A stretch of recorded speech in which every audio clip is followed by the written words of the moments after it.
May we heed the counsel of the greatest teacher of all, who said in the book of Matthew, "For you know that the rulers of the Gentiles lord it over them, and their great ones exercise authority over them, but it shall not be so among you. But whoever would be great among you must be your servant." Oh, say, can you see by the dawn's early light what so proudly we hail? Constitution and government. Constitution and government. I can never repay all that they have done for me. I hope that in some small part, my work here will serve as a source of pride and validation. And I love you. Members, please join me in welcoming my wife, Mrs. Kennedy.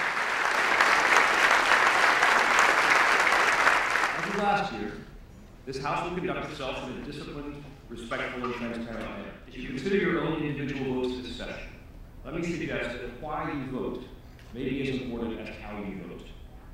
It is no great political insight to observe that in this election year, a strong undercurrent of frustration and cynicism pervades the American body politic.